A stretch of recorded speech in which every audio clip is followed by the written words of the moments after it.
Hai Sobat Umi, berikut daftar perusahaan terbesar di Indonesia. 1. PT Krakatau Steel merupakan BUMN yang bergerak di bidang produksi baja yang beroperasi di Cilegon, Banten. Awalnya dibentuk oleh Presiden Soekarno pada tahun 1960. Berdiri dengan kerjasama Touch Promexport dari Uni Soviet. 2. PT Bluebird adalah salah satu perusahaan transportasi di Indonesia yang berdiri pada tahun 1972 dan menjadi transportasi terkenal di Jakarta.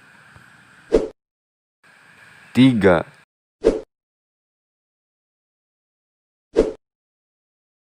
PT Bank Maybank Indonesia merupakan bank swasta di Indonesia yang merupakan bagian dari grup nelayan banking Berhad dan menjadi penyedia layanan keuangan terbesar di Indonesia pada tahun 1959. Dan berikut penjelasannya. Bismillahirrahmanirrahim. Assalamualaikum warahmatullahi wabarakatuh.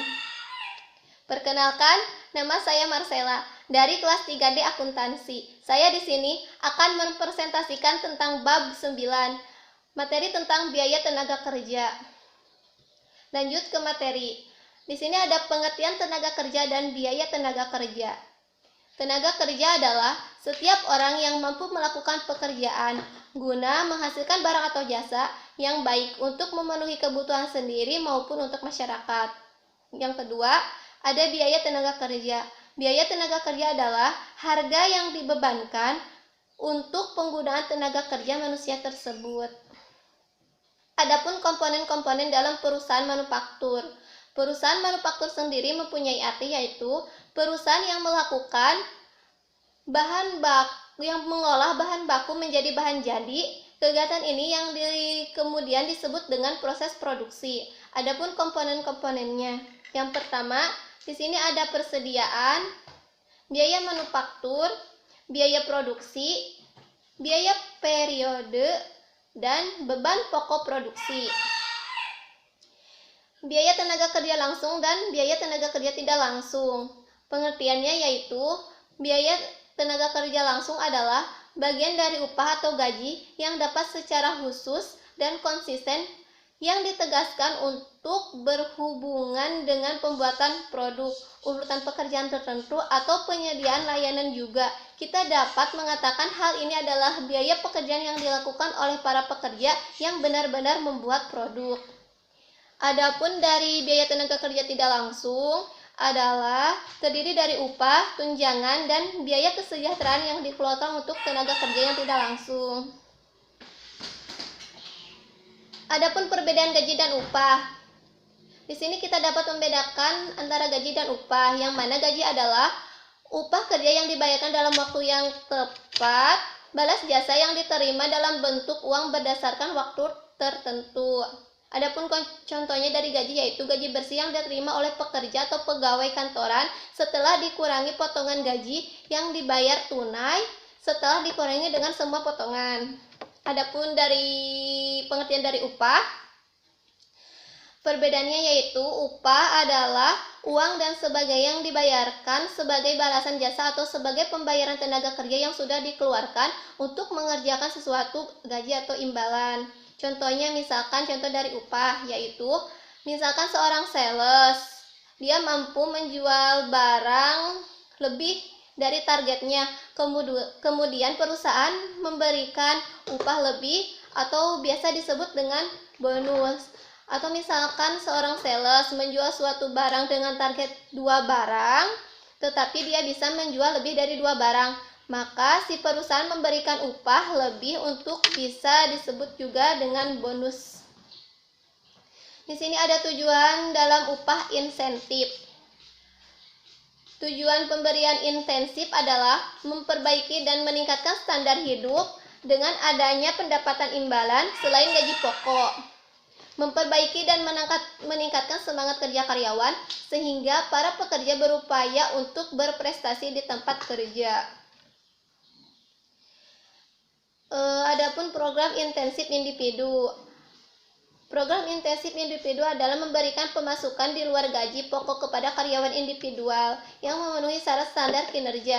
Individu spesifik intensif menjamin bahwa karyawan akan menyerahkan usahanya untuk mencapai tujuan organisasi. Metode program intensif. Di sini ada perhitungan intensif. Stryker Perplex Plan adalah metode perhitungan intensif paling sederhana, di mana perhitungan intensif akan dihitung secara profesional. Metode perhitungan ini paling sering digunakan perusahaan dan di Indonesia. Untuk satuan yang digunakan metode perhitungan ini adalah moneter. Rumusnya adalah sebagai berikut.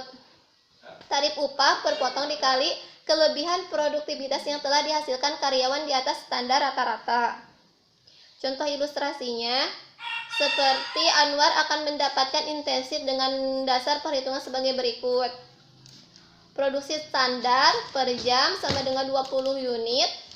Jumlah yang diproduksi per jam 35 unit.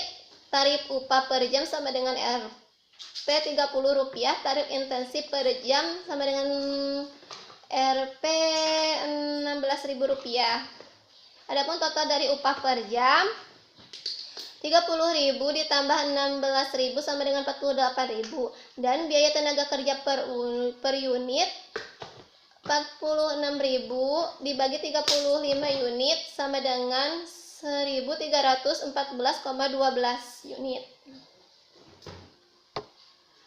Di sini ada program intensif kelompok. Program intensif kelompok adalah seperti rencana intensif individual, namun memberikan upah lebih dari atas gaji kepada semua anggota tim ketika kelompok suatu tim secara kolektif mampu suatu standar yang khusus di kerja, produktivitas atau perilaku sehubungan dengan kinerja lainnya. Metode program intensif kelompok. Contoh ilustrasinya di sini ada perhitungan metode grup Pitchfork Plan sebagai berikut.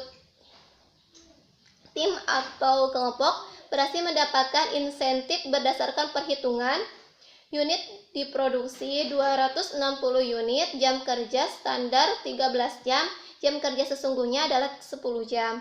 Upah grup sama dengan 20.000. Adapun dari bonus grup 2.000, total upah grup sama dengan 20.000 ditambah 2.000, hasilnya Rp22.000. Total upah gaji unit produksi 22.000 dibagi 260 unit sama dengan 84,62. Adapun dari pengertian dari program intensif organisasi yaitu ada dua, yaitu upah lembur dan upah premium lembur. Upah kerja lembur adalah upah yang diterima kerja atas pekerjaan yang sesuai dengan jumlah waktu kerja lembur yang dilakukan. Tujuan upah lembur dengan bersyarat upah lebih merupakan salah satu pendorong bagi pekerja untuk lebih giat lagi dalam melakukan pekerjaannya. Karena upah lembur yang tinggi akan meningkatkan produktivitas karyawan yang mempertahankan karyawan yang berprestasi untuk tetap berada di dalam perusahaan. Adapun pengertian dari upah premium adalah biaya yang dikeluarkan kepada tenaga kerja atas karyawan yang bekerja di luar jam kerja reguler. Tujuannya adalah upah premium juga dapat diperlakukan sebagai biaya overhead pabrik atau tidak mempengaruhi kepada harga pokok produksi, harga pokok yang dihasilkan, tetapi dianggap sebagai biaya periode expense. Di sini ada program pensiun dan pajak penghasilan. Program pensiun, manfaat pasti. Pensiun jenis ini membutuhkan manfaat pasti kepada penerimanya melalui besaran dan pensiun yang ditentukan di awal. Pada saat pekerja pensiun dan karyawan akan membuat perjanjian yang berisikan besarnya dan pensiun kemudian hari. Tujuan penyelenggaraan program pensiun adalah untuk memberikan kesinambungan penghasilan bagi setiap pihak. Untuk mencapai maksud dan tujuan tersebut, dana pensiun melakukan manajemen kepesertaan. Adapun pengertian dari pajak penghasilan terdapat pada pasal 21 PPH.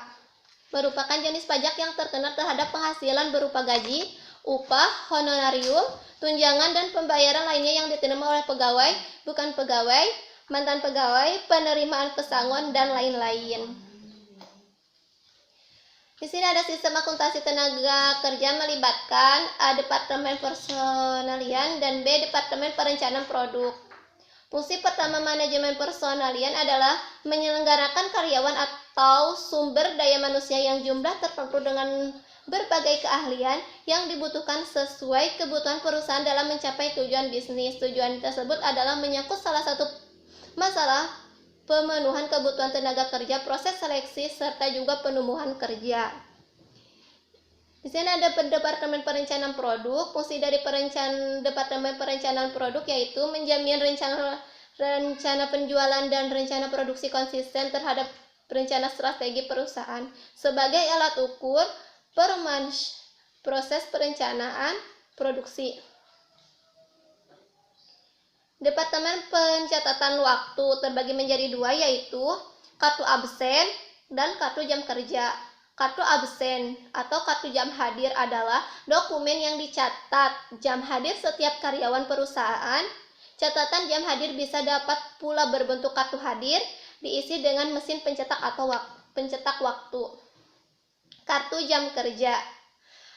Kartu jam kerja merupakan dokumen yang digunakan untuk pencatatan waktu yang dikonsistenkan tenaga kerja langsung kepada perusahaan yang diproduksinya berdasarkan pesanan. Lanjut, yang terakhir di sini ada Departemen Pengajian. Fungsi Departemen Pengajian. Departemen Pengajian bertanggung jawab untuk memperhitungkan dan menyiapkan proses pengajian. Perhatikan bahwa proses pengajian harus terpisah dari penyiapan data, masukan untuk dasar pembayaran, laporan-laporan jam kerja, dan data kepegawaian. Mungkin segitu presentasi dari saya. Kurang dan lebihnya mohon dimaafkan. Billahi fisabil haq, fastabiqul khairat. Wassalamualaikum warahmatullahi wabarakatuh.